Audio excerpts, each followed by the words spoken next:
गीता के श्लोक में ऐसे कौन से रहस्य छुपे हैं जो आने वाले बड़े बदलाव की ओर इशारा कर रहे हैं?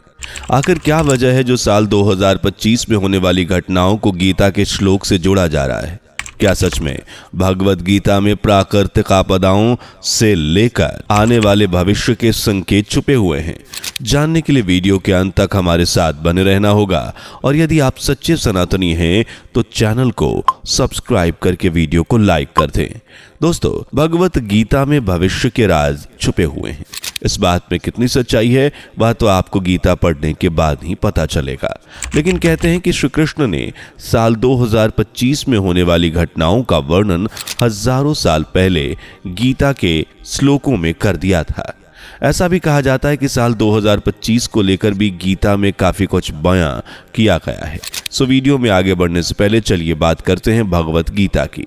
यूं तो दोस्तों हम सभी जानते हैं कि श्रीमद् भगवत गीता एक हिंदू पौराणिक ग्रंथ है, लेकिन सही मायने में देखें तो यह केवल एक धार्मिक ग्रंथ नहीं बल्कि भविष्य को दर्शाने वाला एक ऐसा जरिया है जिसमें हम भविष्यवाणी करते हैं और भविष्य की रूपरेखा पहले से ही समझ लेते हैं। जहां तक मुझे लगता है कि लोगों को यही लगता होगा कि श्रीमद् भागवत गीता महाभारत के समय जो युद्ध हुआ था उसमें श्री कृष्ण ने अर्जुन को जो ज्ञान का मार्ग बताया था उसका ही वर्णन है, लेकिन ऐसा नहीं है। गीता के श्लोक में कर्म ज्ञान और भक्ति जैसे अलग अलग मार्गों को बहुत अच्छे से समझाया गया है जिसमें मोक्ष की प्राप्ति हो सके। कुल मिलाकर बोले तो इसमें आत्मा, परमात्मा, कर्म, जीवन और मृत्यु के बारे में बताया गया है, जिसमें न केवल अर्जुन को बल्कि हर व्यक्ति को संदेश दिया गया है। अगर गीता के 16वें अध्याय पर गौर करें तो यह अध्याय जिसमें श्री कृष्ण ने आज से हजारों साल पहले की इस बात की भविष्यवाणी कर दी थी कि कलयुग एक ऐसा समय होगा जब धर्म की हानि और अधर्म बढ़ेगा। लोग चाहकर भी इससे अपने आप को नहीं बचा पाएंगे, क्योंकि भगवत गीता में ये कहा गया है कि सिर्फ अर्जुन का ही हित नहीं छिपा बल्कि संपूर्ण मानव कल्याण का हित इसमें छुपा हुआ है। यह ऐसा ग्रंथ है, या यूं कहें एक ऐसी अमर ग्रंथ है जिससे इंसान को धर्म, कर्म और भक्ति का ज्ञान मिलता है। और इसी कड़ी में एक बात और आपको स्पष्ट कर देता हूं कि भगवत गीता ही वह ग्रंथ है जिसमें होने वाली घटनाओं का वर्णन पहले से ही छुपा हुआ है। बस इसे समझना है आपको। देखिए, साल दर साल हम सुनते चले आ रहे हैं कि कलयुग का अंत निकट है, यानी कलयुग अपने अंतिम पड़ाव पर है। कलयुग खत्म होते ही सतयुग लग जाएगा और 2025 को लेकर तो भविष्यवक्ताओं ने ऐसी भविष्यवाणियां की है कि अगर हम उन्हें गिनने बैठें तो हमारी रूह कांप जाएगी। ऐसी ही भविष्यवाणी का जिक्र गीता में भी किया गया है।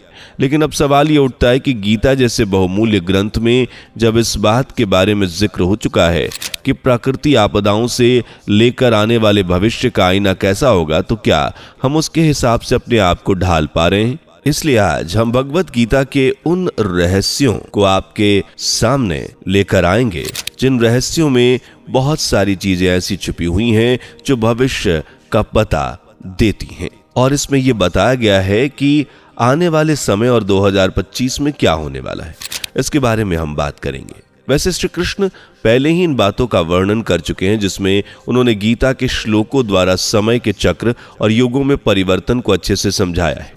गीता में श्री कृष्ण कहते हैं कि कलयुग ऐसा युग होगा जब मनुष्य अधर्मी हो जाएगा, वह इतना नीचे गिर जाएगा कि अपनों को ही नहीं बख्शेगा।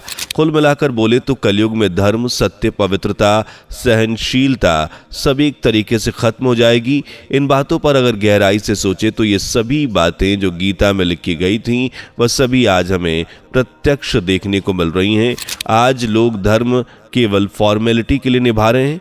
हर तरफ झूठ, फेक न्यूज, छल कपट बढ़ता जा रहा है। अपने आप को ऊपर उठाने के लिए लोग इस कदर नीचे गिरते जा रहे हैं कि उन्हें इस बात का एहसास नहीं है कि वह जो कर रहे हैं उसका हिसाब भी उन्हें अपने जीवन में देना होगा। हर जगह हिंसा, क्रोध, लालच, क्रूरता नजर आ रही है। फिर वह इंसान के विचारों में हो या फिर खान पान में, हर जगह मिलावट का धंधा चल रहा है और इसी वजह से नेचर भी पूरी तरह से अपना रूप बदलता नजर आ रहा है। और 2025 की अगर बात करें तो इन सभी बातों का मेल मिलाप 2025 में आकर ठहर रहा है, क्योंकि कई भविष्यवक्ताओं ने अपनी भविष्यवाणी में इस बात को क्लियरली कहा है कि 2025 वो साल होगा जिसमें एक बड़ा परिवर्तन देखने को मिलेगा। और भगवत गीता के एक श्लोक में श्री कृष्ण ने इस बात का वर्णन बड़ी ही सुंदरता के साथ किया, जिसमें उन्होंने समझाया कि जो लोग असुर प्रवृत्ति यानी राक्षस प्रवृत्ति के होते हैं वो अपनी बुद्धि का इस्तेमाल नहीं करते। उन्हें उन्हीं का पता होता है जो वह कर रहे हैं, उन्हें वो करना चाहिए या नहीं, इस वजह से उनके विचार भाव में शुद्धता नहीं होती और ना ही वो सच बोलते हैं। और आज की दुनिया में आपको यही सब देखने को मिल जाएगा, क्योंकि आज लोग एक दूसरे को नुकसान पहुंचाने की हर कोशिश कर रहे हैं। और इसी वजह से पहले 2 लोगों में और अब 2 देशों में भी इस कदर दुश्मनी पैदा हो चुकी है कि कब कौन सा युद्ध छिड़ जाए ये कोई नहीं जानता। और जो कुछ आजकल हो रहा है वह इस बात की ओर इशारा कर रहा है कि जब बातों का वर्णन गीता या फिर बड़े बड़े भविष्यवक्ताओं ने अपनी भविष्यवाणी में किया है वह सब सच होता नजर आ रहा है। क्योंकि कुछ भविष्यवाणी इस बात की ओर इशारा कर रही हैं कि 2025 के बाद विश्व में युद्ध चलेगा, साथ ही प्राकृतिक आपदाएं जैसे ग्लोबल वार्मिंग, भूकंप, सुनामी जैसे बड़े झटके भी बढ़ सकते हैं। इतना ही नहीं, इकोनॉमी को लेकर भी 2025 में काफी उतार चढ़ाव देखने को मिल सकते हैं। यही वो साल होगा जब लोगों को प्राकृतिक मार के साथ साथ फाइनेंशियल झटके भी सहने पड़ सकते हैं। इसके अलावा परमाणु बम से लेकर भयानक आपदाओं और बीमारियों का भी उल्लेख हमें शास्त्रों में मिलता है। शायद मेरी तरह आपके मन में भी यह सवाल उठ रहा होगा कि भैया भविष्यवाणी में जब इतना सब कुछ पहले ही बता दिया गया तो वह समय व तारीख भी बताई गई होगी जो आपको बता दें कि भविष्यवाणी भविष्य में होने वाली घटनाओं के बारे में बता सकते हैं, लेकिन कब कैसे होगी यह बताना थोड़ा डिफिकल्ट होता है। बस हम इतना कह सकते हैं कि यह भविष्यवाणी इसलिए की जाती है जिससे लोग पहले से ही सचेत हो जाएं।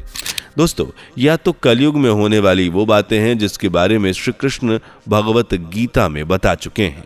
लेकिन जैसा कि हम सभी जानते हैं कि युग 4 होते हैं, जिसमें से आखिरी युग है कलयुग और हर युग का अंत निश्चित है। तो अब सवाल उठता है कि क्या श्री कृष्ण ने कलयुग के अंत के बारे में कोई भविष्यवाणी गीता में की है या नहीं।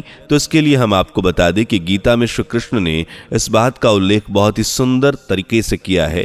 उन्होंने कहा है कि जब धरती पर पाप का धर्म बढ़ेगा तब वो खुद धरती पर अवतार लेंगे और दुष्टों का संहार करेंगे। गीता के श्लोक में आप सभी वाकिफ भी होंगे, यदा यदा ही धर्मस्य ग्लानिर्भवति भारत अभ्युत्थानम धर्मस्य तदात्मानं सृजाम्यहम्। अर्थात जब जब हानि होगी धर्म की और अधर्म बढ़ेगा तब तब मैं ही धरती पर जन्म लूंगा, साधु संतों का उद्धार करने के लिए, पाप कर्म करने वालों का विनाश करने के लिए और धर्म की स्थापना करने के लिए मैं हर युग में प्रकट होऊंगा। श्रीमद् भगवत गीता में श्री कृष्ण ने कहा कि कलयुग में धर्म और पाप का बढ़ना तो निश्चित है। लोग पापी होकर दर दर भटकेंगे, लेकिन ऐसी स्थिति में भी उन लोगों को घबराने की जरूरत नहीं। ईश्वर की शरण में जो हैं, क्योंकि जो लोग हरि की शरण में हैं वह इस विनाश से बच जाएंगे। अगर हम आज के समय में गौर से देखें तो आज कई देशों के बीच तनाव, युद्ध की स्थिति पैदा हो रही है। और रही बात 2025 में बदलाव आने की, तो यही वो बदलाव है जो हमें तेजी से देखने को मिलेंगे। और अब बात करते हैं, जैसा भगवत गीता में लिखा गया है, कलयुग में जब पाप अपनी चरम सीमा पर होगा तब स्वयं भगवान अवतार लेकर उन पापों का नाश कर कलयुग का अंत करेंगे। ये सब आपको बताने से मेरा इंटेंशन आपको डराने का नहीं, बल्कि मैं भविष्य में होने वाले उन संकटों से आपको सचेत कर रहा हूँ।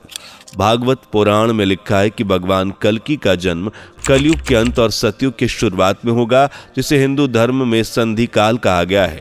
जिस तरह से भगवान श्री कृष्ण और प्रभु श्री राम ने अपने अपने युग के अंत में जन्म लिया, ठीक उसी तरह भगवान कल्कि भी अपने युग के अंत में जन्म लेंगे और इनके जन्म का जिक्र हमें कई ग्रंथों में देखने को मिलता है। और वर्तमान में हम इसी युग में जी रहे हैं जो चारों युगों में सबसे पापी युग है। पुराणों के अनुसार जब कलयुग का अंतिम दौर शुरू होगा तब सावन महीने के शुक्ल पक्ष की पंचमी तिथि को भगवान कल्कि जन्म लेंगे। इन सब से परे आप ये समझ लें कि काल कलयुग के अंत और एक नए युग की शुरुआत का समय है, जहां सत्य की शुरुआत और असत्य का अंत होगा, क्योंकि यह सत्य कली से आरंभ का समय है। यानी एक ऐसा समय जहां धर्म ही धर्म हो और अधर्म का नाश हो। जहां धर्म के मार्ग पर लोग अपने आप चलेंगे और उनके जीवन उद्देश्य सही मायने में ये हैं कि पाप पुण्य के अंतर को समझें। तो दोस्तों, इस हिसाब से देखा जाए तो भगवद गीता की सारी भविष्यवाणियां सही साबित हो रही हैं। आपके इस बारे में क्या राय है, हमें कमेंट सेक्शन में जरूर बताइएगा। वीडियो पसंद आई हो तो वीडियो को लाइक, शेयर और चैनल को सब्सक्राइब करके बेल आइकन को प्रेस करना ना भूलें। दोस्तों, आपकी स्क्रीन पर 2 और वीडियोस दिख रही हैं, जिसे देखने के लिए स्क्रीन पर क्लिक करें। दोनों देखिएगा, बहुत अच्छी वीडियो बनी है।